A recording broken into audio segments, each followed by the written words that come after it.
penggerak angkatan 9 dari SMP Negeri 2 Cimanggu, Kabupaten Cilacap. Dalam kesempatan kali ini saya tidak sendiri, di samping saya ada Bu Mariam Ulfa. Beliau adalah guru PPKN di SMP Negeri 2 Cimanggu.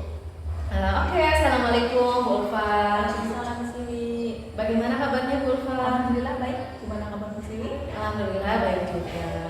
Oke Bu Ulfa, di pertemuan kita kali ini, jadi saya ingin melakukan yang namanya percakapan praobservasi Bu Ulfa.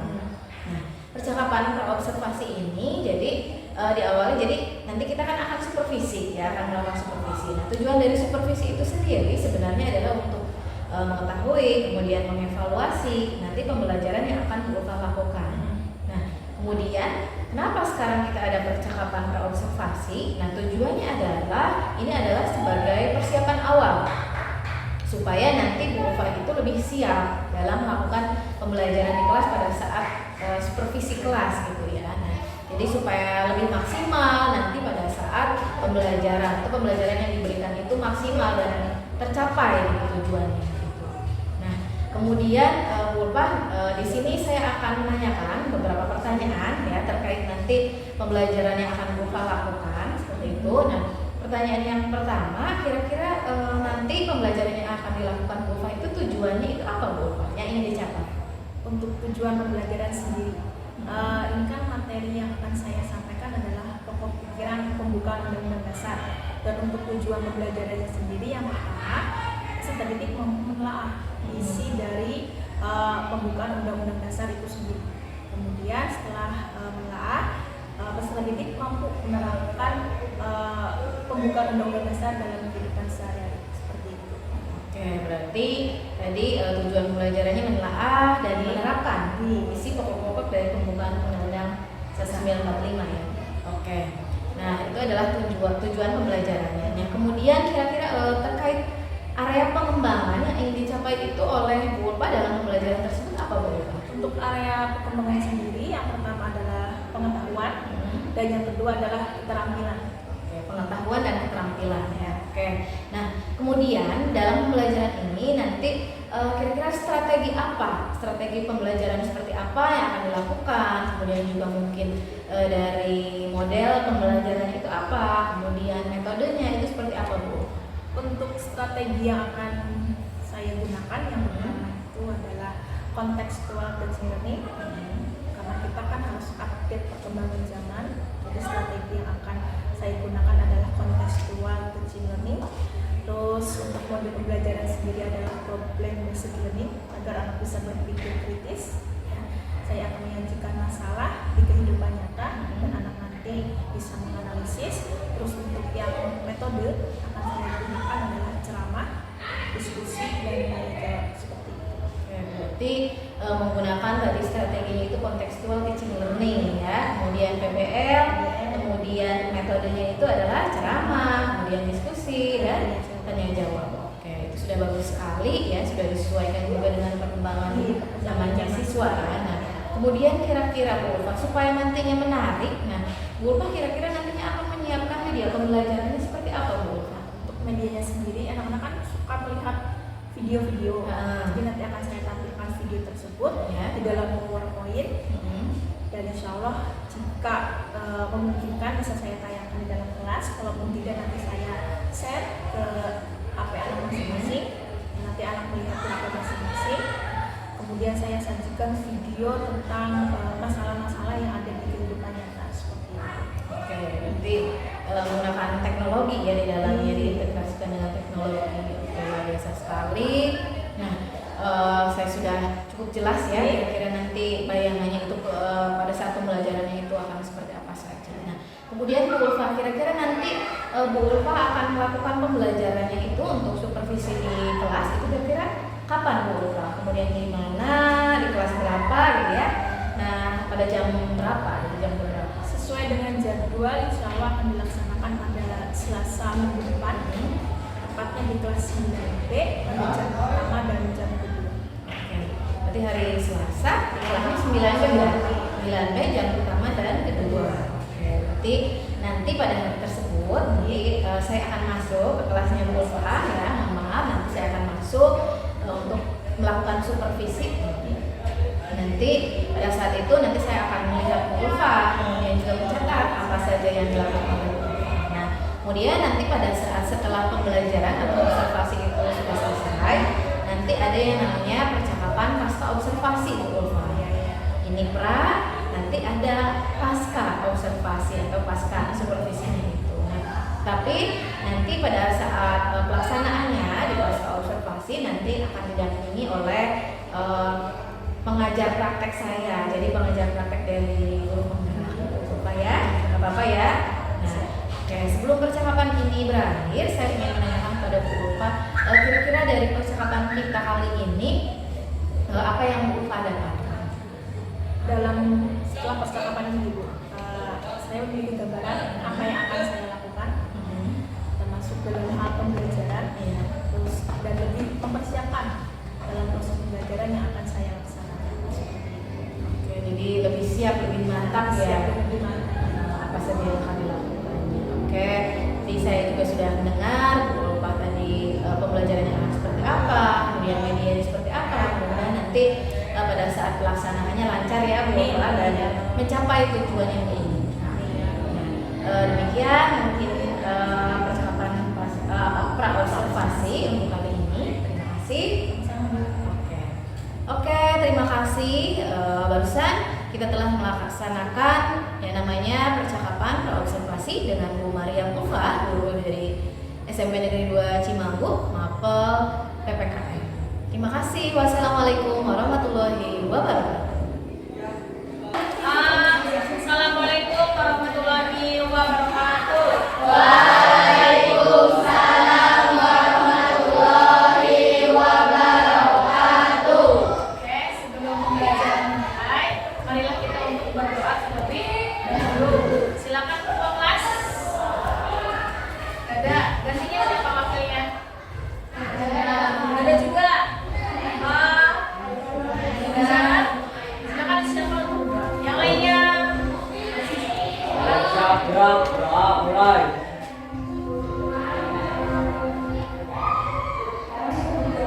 Selesai. Beri salam. Assalamualaikum warahmatullahi wabarakatuh. Waalaikumsalam warahmatullahi wabarakatuh. Selamat pagi semua. Pagi. Sehat? Sudah sarapan? Sudah. Oke. Oke. Sudah jajan? Nanti jajan ya, jajan sendiri.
pemuda di era reformasi. Nanti kita akan membahas apa saja sih dan bagaimana kita sebagai generasi muda memaknai Sumpah Pemuda di era reformasi. Ada yang ditanyakan kegiatan hari ini? Ada. Nanti kita lebih banyak untuk diskusi, ya. Kemudian ada presentasi juga yang akan kalian lakukan. Namun sebelum memasuki pembahasan lebih lanjut, membangkitkan semangat kita, mari kita bersama-sama menyanyikan lagu nasional.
Nah, di materi ini nanti kita akan bersama-sama, bukan bersama-sama ya, secara individu saja. Kita rencanakan apa yang akan kita berikan kepada diri ini. Dimulai dengan mencari atau mengidentifikasi masalah terlebih dahulu. Ya. Kalau kita kan lingkupnya masih dalam lingkup sekolah, jadi untuk mengidentifikasi masalahnya berarti hanya di lingkungan sekolah saja. Beda lagi nanti ketika kamu sudah hidup di masyarakat, berarti kamu mengidentifikasi masalah yang ada di masyarakat. Coba dilihat halaman 91. Ada sebuah pertanyaan seperti ini. Maka pertanyaan yang perlu kalian pikirkan adalah bagaimana merekonstruksi semangat Sumpah Pemuda di era reformasi, tujuannya untuk memberikan kontribusi terbaik bagi bangsa dan negara Indonesia. Ya. Terus seperti kalian ketahui masih banyak masalah yang perlu diselesaikan. Apakah di negara kita masih banyak masalah? Masih, ya, misal di lingkungan, dalam bidang lingkungan, kemudian pendidikan, perekonomian masih banyak yang namanya kemiskinan. Terus dalam makanan masih banyak yang terkena gizi buruk. Itu masalah atau bukan? Masalah. Terus bagaimana kontribusi kita terhadap masalah tersebut? Apa yang harus kita lakukan? Yaitu memberikan solusi. Solusinya seperti apa? Ya. Nah, dari solusi tersebut harus kita realisasikan. Gak mungkin kan solusi tidak diwujudkan. Cuma ngasih solusi tapi tidak diwujudkan. Itu yang akan kalian kerjakan hari ini, ya. Mengidentifikasi masalah tersebut di sekitar lingkungan sekolah saja. Apa yang kalian temukan? Masalah apa saja yang kalian temukan yang masih ada di sekolah ini? Boleh yang berkaitan dengan lingkungan, boleh terkait dengan pembelajaran, ataupun terkait dengan siswa-siswinya. Kalau lingkungan sudah jelas ya, apa masalah yang ada di sini. Pembelajaran juga misalnya apa? Bu, sini masih yang baik misalnya. Ataupun Bu ini atau Pak ini hanya menjelaskan saja, masih tugas selesai, tidak menerangkan atau menjelaskan tugasnya apa. Seperti itu. Ya. Jadi nanti silakan dikerjakan sendiri. Berarti hari ini ada 3 yang harus kalian temukan. 1, masalah. Kemudian yang kedua adalah solusi. Solusi dari masalah tersebut. Terus yang ketiga, realisasinya seperti apa? Realisasi dari solusi yang kalian temukan. Nah, dari ketiga hal ini kita identifikasikan hari ini. Terus setelah kita ketemu realisasinya, berarti kita akan merencanakan apa yang akan kita buat dari realisasi. Paham nggak? Enggak. Misalnya di sekolah ini banyak masalah apa? Masalah apa? Mana? Sampah. Ya. Sampah. Di sini tulis sampah. Masih banyaknya anak yang kurang sadar akan kebersihan. Ya. Solusinya apa?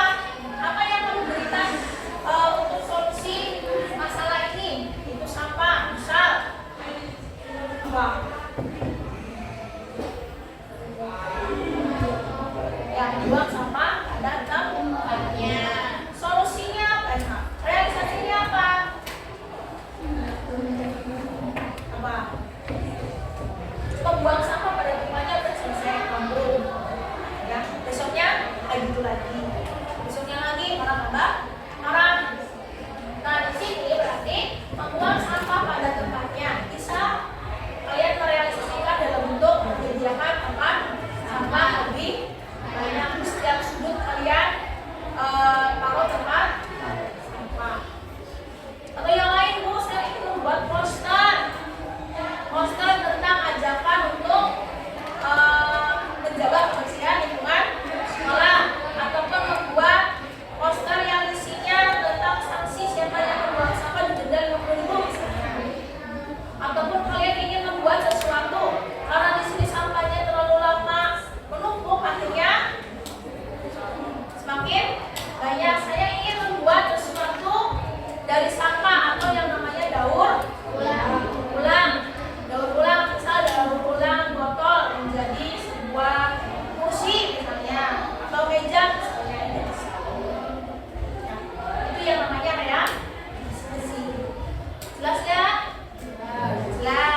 penghijauan, kurangnya ruang hijau di sekolah. Solusinya apa? Menanam bunga ataupun pohon-pohon. Realisasinya apa?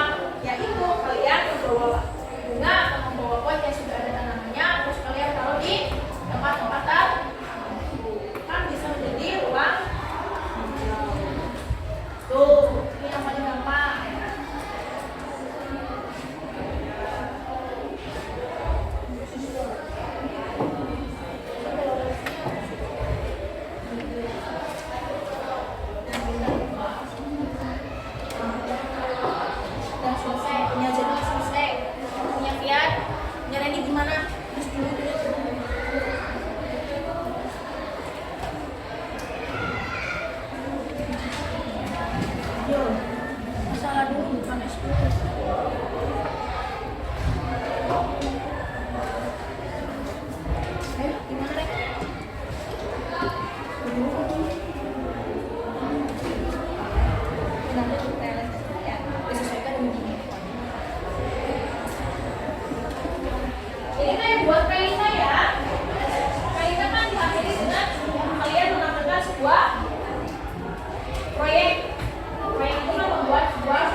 dan